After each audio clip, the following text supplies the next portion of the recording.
In case you didn't know, I love moss.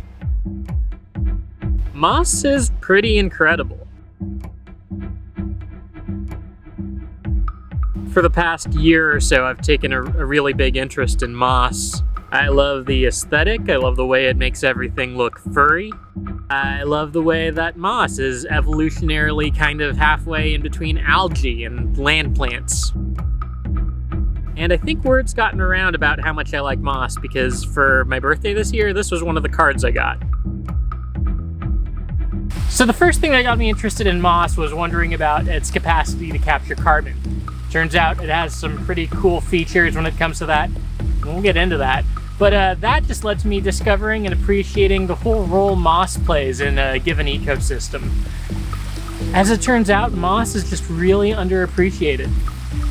It's so underappreciated that most species of moss don't even have a common name. You know, they all go by their fancy Latin scientific names. They're not like trees where you have junipers, oaks, palms, sequoias, what have you. All these popular names for trees.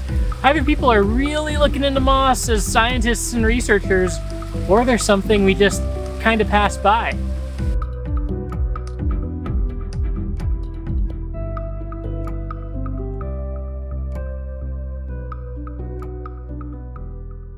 So bryology is the study of mosses, and honestly there aren't a whole lot of bryologists out there in the world, but the most prominent one is easily Robin Wall Kimmerer. If her name sounds familiar, it's probably because you've read or at least heard of her book, Braiding Sweetgrass. It's really popular right now, and deservedly so. It's all about applying indigenous wisdom to our care for the environment, and hey, it's on my nightstand right now. Anyway, she wrote another book I find completely fascinating, one called Gathering Moss, and a whole bunch of what I'm highlighting here is knowledge I got from that book. I can have a handful of moss, and a 5-minute walk to the microscope brings me to the lush interior of the moss forest. There is no word but awe for the biological excess of that place. The profusion of life, vivid and complex beyond our grasp. At every turn of a leaf, there are mysteries.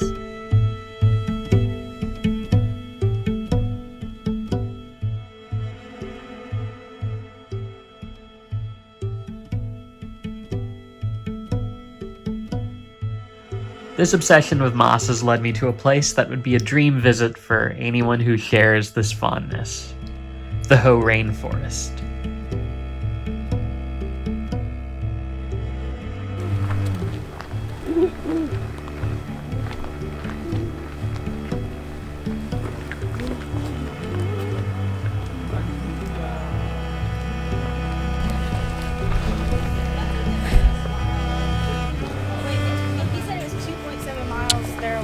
One way. Oh.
What do I need to know about moss? It has feet. It can grow in any climate. It has male and female characteristics. It can self-reproduce. It can be dried out and come back to life. It's old. So one of my favorite things about mosses is everything they do happens at a really small scale. Being small doesn't mean being unsuccessful. Mosses are successful by any biological measure. They inhabit nearly every ecosystem on Earth and number as many as 22,000 species. Anyway, I think one of my favorite things about moss is that so much of what's great about them happens at an extremely small scale. And then you think we have all these beloved stories about the worlds that are part of our world that we just might miss out on because they're so small. They might be happening right in front of our eyes, but we can't see them because we don't think to look small. When we're looking for adventure, we're usually looking in big places. We're looking at cities, traveling the whole world at, I don't know, a nebula or something big. But there can be so much wonder packed into really small spaces in front of us at any given moment. Not to get all poetic with this or anything, but I mean, I feel like that's one of the big things we've been learning in a year where it's been harder to go out and seek those big scale adventures, learning how to scale down, appreciate what's happening in the simple spaces right in front of our eyes. Now, if you've ever taken a real up-close look at a clump of moss, you might start to think that it looks like its own little mini forest, or maybe even the surface of another planet. And with all the processes and interactions taking place on that clump, it really is kind of like its own mini community. Where are you? Well, from where you're standing, I guess I'm in the sky. Compared to you, I'm enormous, which is saying something because I've slimmed down quite a bit. I swim. Your whole world fits on a flower in my world. So if you've ever been outside on a day with wind and sun and you've just taken a minute to lay down in the grass, you would have noticed that there's quite a big difference in how things feel when you're standing all the way up versus when you're laying down. Up high, things are cooler, there's more wind flow. Down below, you're getting less of the wind, but more sun. It's only a difference of about 5 or 6 feet, but it can really make a big difference in how the climate feels.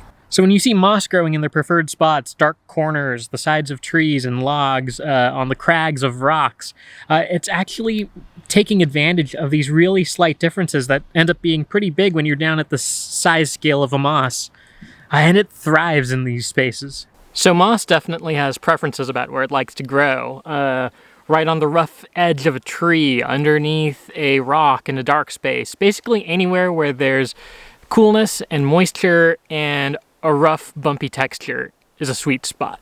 So right off the edge of a tree, you have the boundary layer, and this is where a lot of the heat exchange and carbon dioxide transfers take place. There are a lot of little things that'll influence the way this happens, from the different bumps that make up its textures to how thick the actual layer is. People have been able to measure up to 10 times the amount of carbon dioxide right off the boundary layer of a tree compared to the surrounding atmosphere. The boundary layer basically creates a thin greenhouse where mosses can totally thrive. When we talk about natural ways to capture and offset carbons, we're often thinking trees and forests, and deservedly so. Those things do a ton to capture, but there are so many players in that process that we overlook. Soil, mycelium, kelp, and most definitely moss. So this place is completely gorgeous.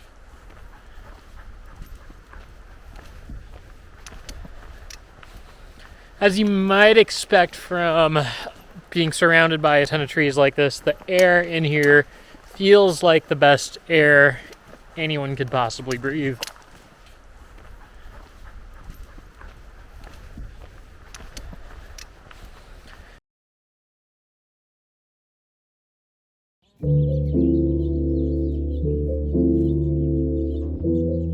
So a big thanks to our friend Nada. While we've been here in Washington, she's been letting us stay in her camper, her fifth wheel over there. It's my first time staying in something like that. Let's do a little tour, huh?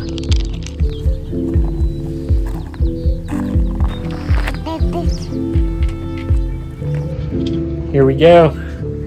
Here's our kitchen area. We even have a little island with a sink. There is a good amount of room in this place.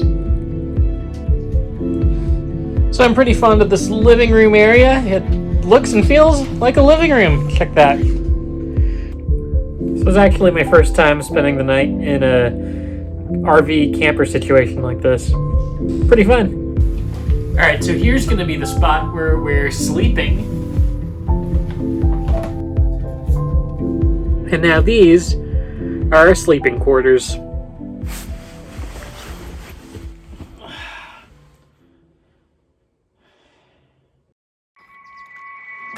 And it's another new day we get to spend in a rainforest. We used to live in Oregon, but I wish we made more of an effort back then to come up to the Washington side of things a little more regularly. There's just so much here. The Hoh Rainforest, the Olympic Peninsula. It's great.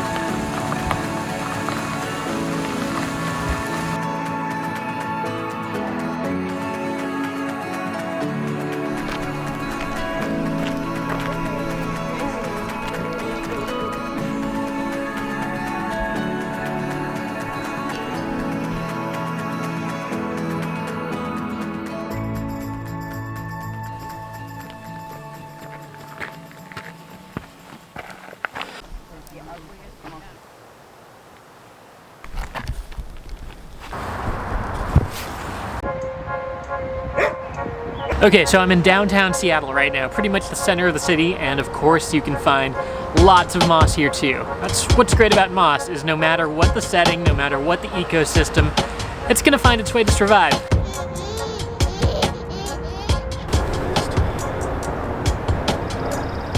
You can find moss in deserts, you can find them in urban city centers like right here, in suburban neighborhoods. No matter what the setting or ecosystem, it tends to find its way to survive.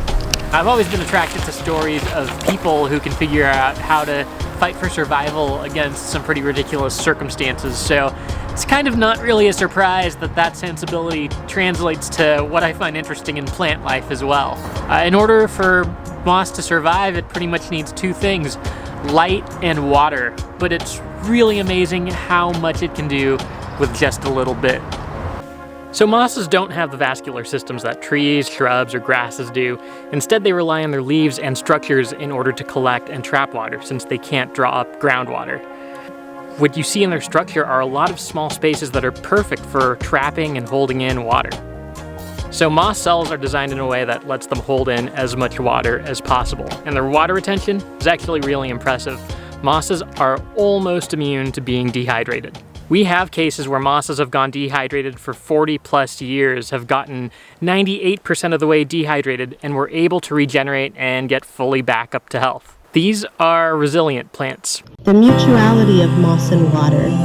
Isn't this the way we love? The way love propels our unfolding?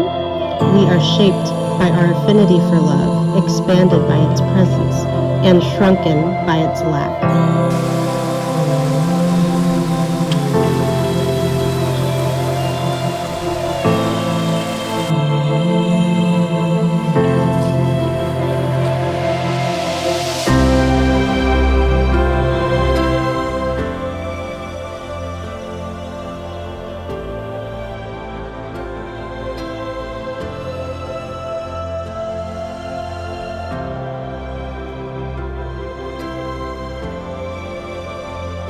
All right, thanks for letting me share my love of moss with you. I know that's a niche and specific thing, but that's what's great about this channel, is I get to share just whatever spreads joy and sparks curiosity. Be sure to stay tuned. I'm covering a lot of ground when it comes to the worlds of nature, culture, and adventure, so stick around, comment, like, subscribe, all the goodies. Thanks, see you around.